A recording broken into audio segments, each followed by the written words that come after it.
Setelah pembagian raport semester lalu, berhak makan bersama teman-teman sekelas. Loh, kok papa nggak diajak? Ini eksklusif buat anak sekolah. Orang luar dilarang ikut. Nanti suasananya jadi beda. BDK Asa Teduh juga menceritakan peristiwa perjamuan makan loh. Pasti tentang pemungut cukai yang bertobat itu. Ya, dia mengundang Yesus beserta murid-muridnya serta teman-temannya mengadakan perjamuan makan. Apa yang terjadi dalam perjamuan itu? Siapa yang merasa tidak puas? Simak baik-baik ya, teman-teman. Pasti ada makna tersembunyi yang perlu kita ketahui. Shalom anak-anak semuanya, senang sekali hari ini kita punya kesempatan kembali untuk belajar firman Tuhan. Yuk kita berdoa terlebih dahulu. Bapa kami yang ada di dalam surga, terima kasih untuk kebenaran firman Tuhan yang akan kami boleh dengarkan. Kiranya Roh Kudus menolong kami supaya kebenaran demi kebenaran firman Tuhan itu membentuk pola pikir hidup kami menjadi pola pikir yang ada di dalam kerajaan kebenaran, yaitu kerajaan Allah. Tuhan, tolong kami juga untuk supaya dengan pertolongan Tuhan, kami boleh bertumbuh dan juga boleh nantinya membawa orang lain untuk bertumbuh di dalam kebenaran firman-Mu juga. Pakailah hamba-Mu juga yang akan menyampaikan kebenaran firman-Mu, supaya dengan pertolongan Roh Kudus, kami boleh dikuatkan dan boleh menyampaikan kebenaran firman Tuhan, sebagaimana yang Tuhan kehendaki. Dalam nama Tuhan Yesus kami berdoa. Amin. Anak-anak yang dikasihi Tuhan, di dalam Alkitab ada seorang Yahudi yang bernama Matius. Dia bekerja di rumah cukai. Kalau dalam zaman ini adalah kantor pajak. Bekerja untuk siapakah sebenarnya Matius? Matius bekerja ini adalah untuk Kekaisaran Romawi. Dia bekerja sebagai orang yang mengumpulkan pajak dari orang-orang yang tinggal di area Kekaisaran Romawi yang wilayahnya sudah diatur oleh Kekaisaran Romawi. Maka ketika seluruh pajak ini terkumpul, dia serahkan sebagian kepada kaisar dan sebagian itu menjadi miliknya. Hal itu sudah diatur oleh Kekaisaran Romawi. Namun demikian, orang seperti Matius ini menjadi orang yang sangat dibenci dan tidak disenangi oleh orang-orang Yahudi, baik itu orang-orang awam atau rakyat biasa maupun orang-orang Farisi dan ahli-ahli Taurat. Karena dianggapnya orang seperti Matius ini adalah pengkhianat bagi orang-orang Yahudi karena berpihak pada Kekaisaran Romawi. Nah, anak-anak yang dikasihi Tuhan, apakah Yesus Kristus juga membenci akan Matius? Mari kita ikuti jalannya renungan firman Tuhan hari ini. Ketika Matius sedang bekerja di rumah cukai, dia sedang duduk di kursinya, di hadapan ada mejanya, dia bekerja sebagaimana biasanya. Maka tak lama kemudian, Yesus sedang lewat di depan rumah cukai itu dan Yesus melihat ada Matius yang sedang duduk bekerja di situ. Dan Yesus Kristus mengatakan kepada Matius, "Ikutlah aku." Dengan otoritas dan kuasanya Yesus Kristus mengatakan hal itu. Maka Matius yang sedang bekerja tidak banyak tanya, "Mengapa aku harus ikut engkau, hai Yesus?" Tidak. Juga Matius tidak berlambat-lambat. Tetapi Matius dengan sigap, cepat, dia berdiri dan segera mengikut Yesus. Kemanakah Yesus dan Matius ini berjalan? Ternyata Matius dan Yesus serta murid-murid yang mengikutinya berjalan menuju ke rumah Matius untuk mengadakan perjamuan pesta makan. Anak-anak yang dikasihi Tuhan, ketika itu Matius tentunya sangat bersukacita, atau sukacitanya itu sungguh meluap dari dalam hatinya, karena dia boleh duduk bersama Sang Guru Agung Yesus Kristus. Sukacita yang dia rasakan, dia tidak ambil sendiri, dia tidak nikmati sendiri, tetapi dia ingin membagikan sukacita itu kepada sahabat-sahabatnya yang juga berstatus sebagai pemungut cukai dan para pendosa lainnya atau orang-orang berdosa lainnya. Maka Matius mengundang mereka dan hari itu betapa luar biasanya banyak orang-orang berdosa yang menikmati perjamuan makan semeja dengan Yesus Kristus dan para murid-murid Yesus Kristus. Luar biasa bukan?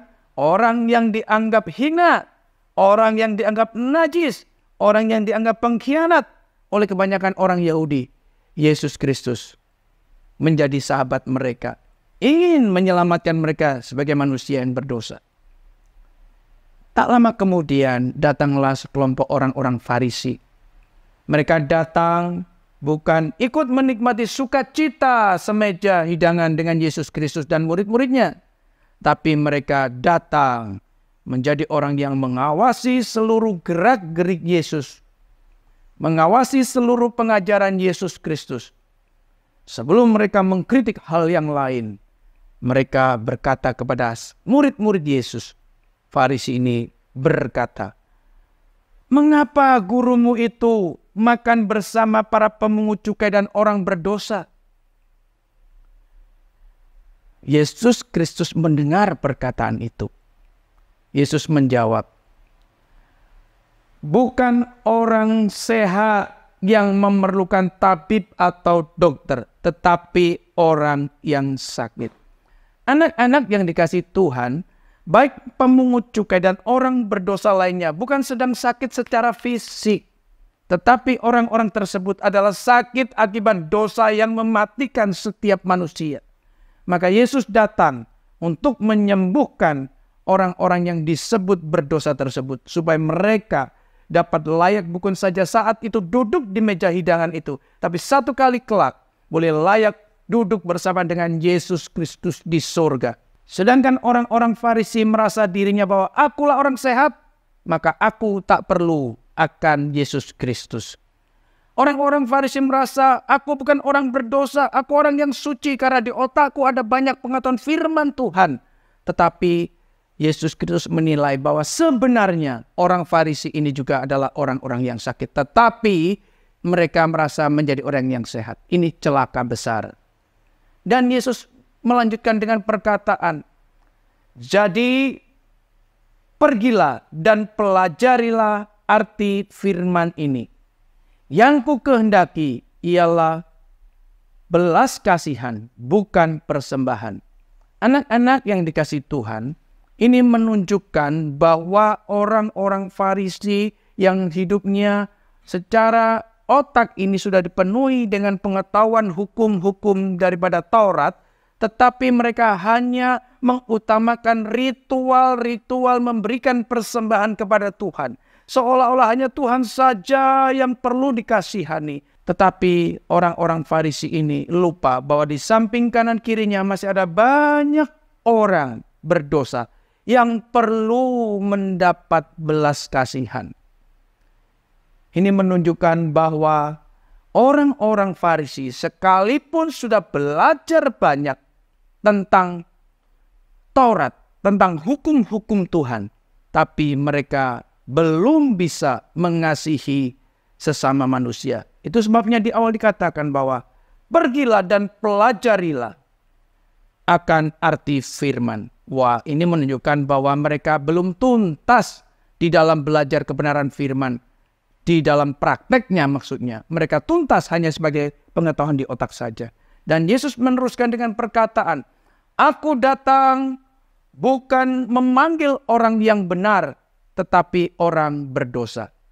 Anak-anak yang dikasihi Tuhan, kalimat ini bisa dimengerti bahwa sebenarnya Yesus itu memanggil semua orang, baik termasuk orang Farisi. Tetapi orang Farisi tidak menanggapi dengan tepat akan panggilan Yesus karena dia merasa menjadi orang yang benar. Sedangkan orang-orang pemungut cukai dan para orang-orang berdosa lainnya, mereka sungguh sadar bahwa dirinya adalah orang-orang berdosa yang memerlukan kasih karunia Tuhan. Itu sebabnya ketika Yesus memanggil Matius ikut. Ketika Matius memanggil para orang-orang berdosa lainnya pun, mereka mau datang untuk datang bersama-sama menikmati satu perjamuan bersama dengan Tuhan Yesus. Mereka menikmati satu sukacita. Anak-anak yang dikasihi Tuhan, dalam hidup kita senantiasa Yesus Kristus memanggil kau, memanggil aku tiap-tiap hari. Mari kita pasang telinga kita dengan baik. Mari kita pasang telinga rohani kita, hati kita. Supaya ketika Tuhan memanggil kita, kita boleh menjawab, ya Tuhan, inilah aku orang berdosa, aku memerlukan akan kasih karunia-Mu. Aku memerlukan anugerah-Mu. Supaya aku yang berdosa, boleh Engkau sucikan. Aku yang bersalah di hadapan-Mu, boleh Engkau benarkan. Aku yang tak layak, boleh Engkau layakkan. Sehingga aku boleh menikmati sukacita besar bersama-Mu, bukan hanya di dunia ini, tetapi bersama sukacita yang ada di surga. Amin. Mari kita tundukkan kepala dan kita berdoa. Bapa dalam surga, kami bersyukur dan berterima kasih kalau Tuhan sudah mengundang kami untuk menikmati satu perjamuan yang di dalamnya ada satu sukacita yang besar. Bukan saja di dunia ini, tetapi ketika satu kali kelak kami boleh mengalami sukacita yang besar bersama dengan Bapa di surga, bersama Yesus Kristus yang mengundang kami. Karena disitulah Tuhan, sukacita itu tidak pernah hilang lagi dalam hidup kami. Bahkan selagi kami dalam dunia, sukacita-Mu sungguh kami boleh menikmati dan tak pernah pudar dan tak pernah hilang dari hidup kami. Dalam nama Tuhan Yesus kami berdoa. Amin.